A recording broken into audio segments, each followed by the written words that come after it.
Teman-teman pasti tahu yang lagi rame beberapa hari ini tentang Ustadz Wahabi yang keciduk rokok, yang pada akhirnya dihujat oleh circle-nya sendiri. Lalu kemudian klarifikasi lah, panjang. Nah, sini saya akan tampilkan klarifikasi Ustadz Riyad Bajrey ya, yang begitu keras ya menentang amaliyah orang-orang NU. Saat ini klarifikasi dan membongkar habis-habisan ya saudara-saudaranya yang sama-sama Wahabi. Pokoknya kita simak aja teman-teman, santai.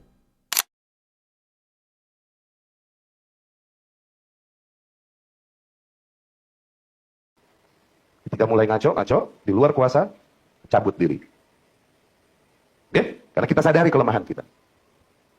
Lucunya, salah seorang dari ustadz itu kemarin, dia bikin konten di podcast busuk yang jual nama agama, ikut ngomong dan nyerang kita.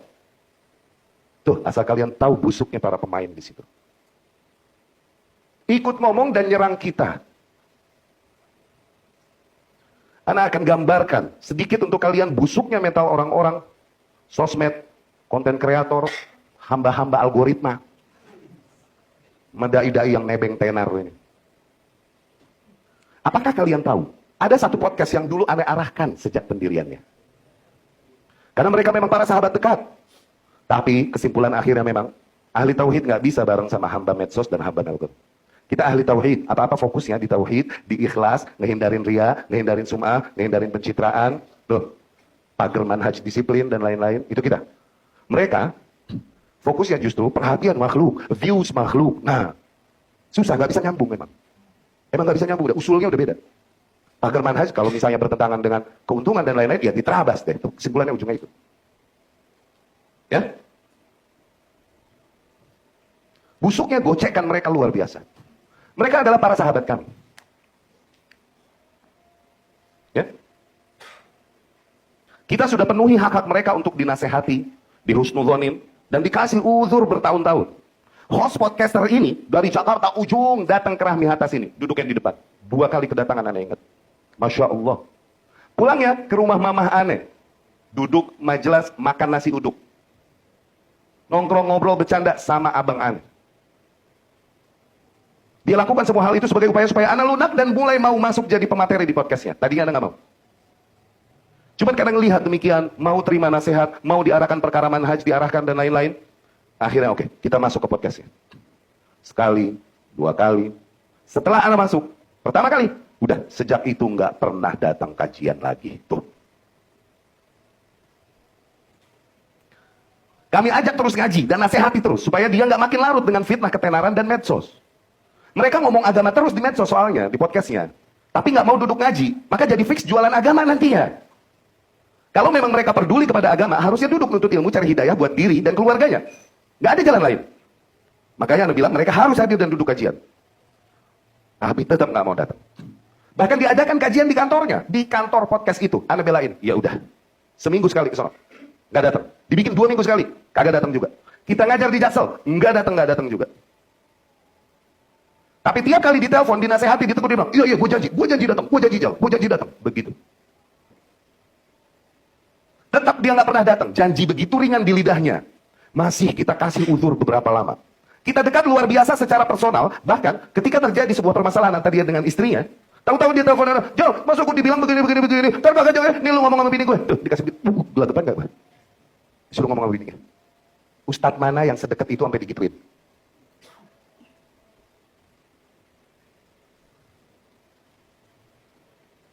Sedekat itu. Kami penuhi haknya. Untuk dihusnudzonin, diuzurin, dinasehatin. Bertahun-tahun. Sekarang setelah kami jauhi, akhirnya kami lihat nggak mungkin terjadi perubahan. Anda kembali kepada sikap anak. Kalau masih sama dia, gue yang larut nanti sama harus dia. Itu anak. Anda jauhi, dan Anda blok. Sudah. Tapi nggak pernah kita bikin pernyataan-pernyataan atau tulisan-tulisan umum untuk mengingkarinya atau podcastnya. Jangan. Masih kita hargai. Karena kami sadar kami lemah. Kalau enggak, kami yang larut ikut dia dan arusnya. Kami mesti menjauhinya.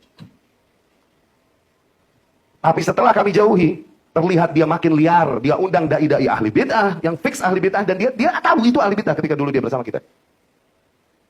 Dia duduk dengan dai-dai ahli bidah di acara-acara mereka dari golongan jamaah tabligh dan lain-lain, nggak ragu untuk gabung ke acara itu. Bahkan lebih jauh lagi, ikut hadir kampanye pemilu. Bukan cuma nyoblos. Nyoblosnya doang, oke, khilafiyah dari ulama. Tapi kampanye, beda. Beda, kepepet makan babi, sama doyan babi, beda. Doyan babi ngaku kepepet, beda. Ikut kampanye untuk mendukung salah satu paslon yang ada. Ternyata kalah. Mampus.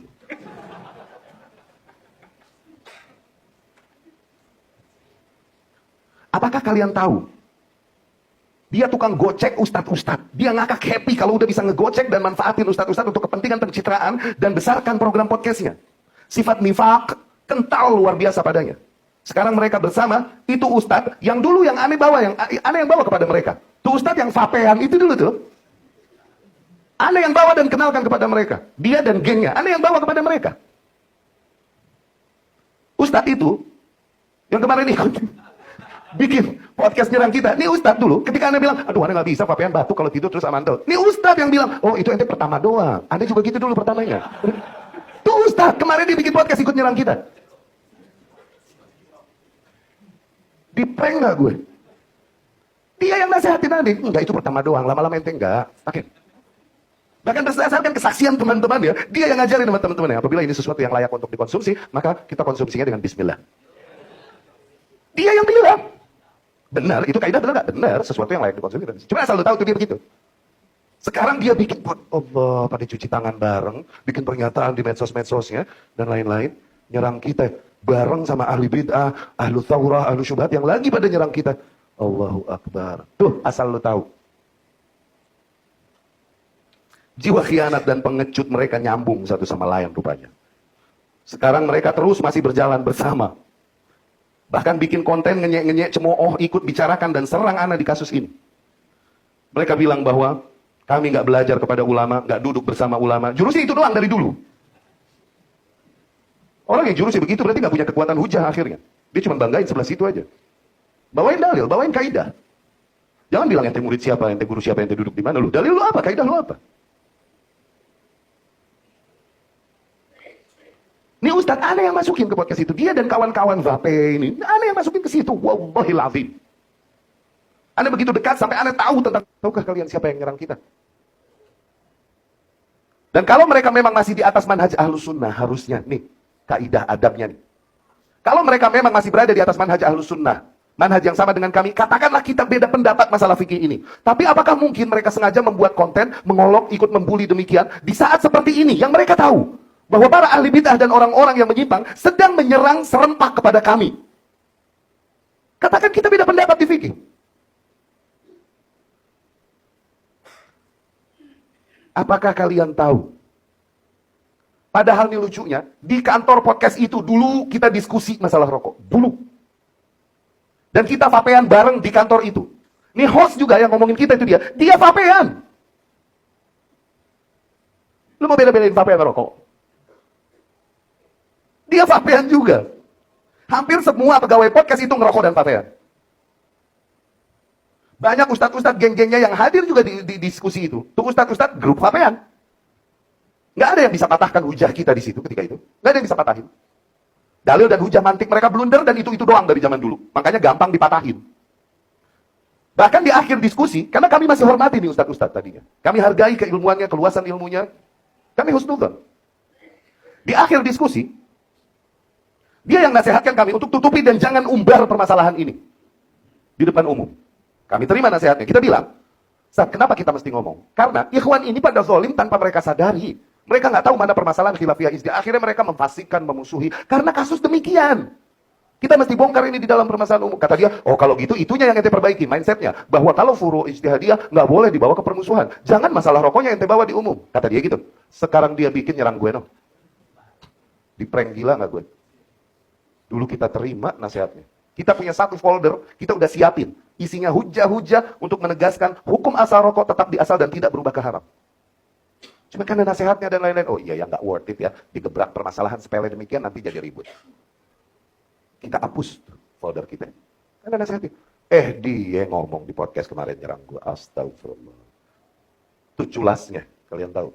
Mentalnya tuh, kayak begitu. Tahu gitu, gua gebrak pakai video dari dulu. Sebelum nih video yang terakhir jadi viral.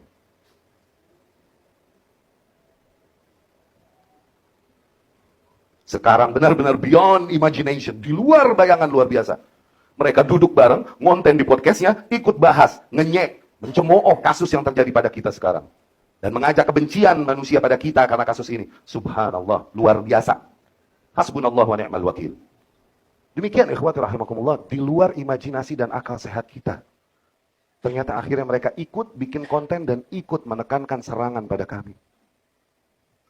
Padahal apabila kita lihat, ada video ustadz tersebut 3 tahun lalu, dia memberikan jawaban yang lebih ansaf, lebih bijak, lebih tengah itu. Berbeda dengan jawaban yang kemarin. Karena kepentingannya udah berbeda.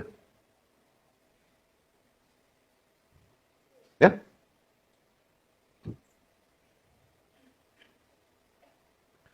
Dan kalau mau bongkar terus, dia poin, ayo, mau lebih jauh kita bongkar. Bukan itu tujuan kami. Tapi memberikan gambaran. Siapa sebenarnya mereka yang menyerang kita? Apakah mereka di atas konsep adil? Apakah mereka di atas konsep sunnah yang seharusnya? Bagaimana mental mereka dan moral mereka hakikatnya? Pertama saya akan katakan bahwa sebenarnya ini nggak penting sama sekali ketimbang isu polemik nasab, teman-teman. Ya, saya berpikiran seperti itu. Ya kenapa? Kalau kita di NU udah clear ya. Karena memang itu sudah diperdebatkan oleh para ulama, udah clear. Dan menghasilkan keputusan 3 hukum soal rokok itu kan. Ada ulama yang mengatakan rokok itu mubah, ada ulama yang mengatakan makruh, ada ulama yang mengharamkan. Ya udah, tinggal pilih aja, simple. Nggak usah didramatisir. Ini kan umat sekarang itu oleh orang-orang Wahabi itu seakan-akan diajak tarik lagi tuh permasalahan-permasalahan yang sebenarnya udah clear, diperdebatkan oleh para ulama yang memiliki kapabilitas keilmuan. Nah, tanpa sadar umat Islam itu ya stuck di situ-situ aja, jalan di tempat. Maka mimpi kalau bicara nanti soal bagaimana bisa mengembangkan teknologi. Padahal baginda Nabi udah mention 14 abad tahun yang lalu bahwa al-ikhtilafu baina ummati rahmah, kan gitu. Ya, perbedaan di antara umatku itu selagi furu'iyah, ya udah, itu sebuah rahmat. Nah, hari ini kita nggak melihat itu, teman-teman.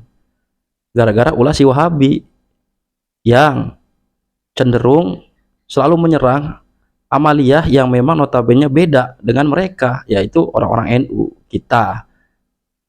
Nah, masalah rokok ini saya rasa nggak penting sama sekali.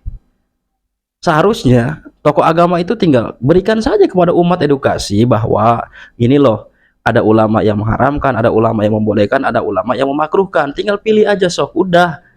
Jangan sok-sokan jadi ulama yang memiliki kapabilitas atau punya hak untuk berijtihad soal hukum rokok, udah.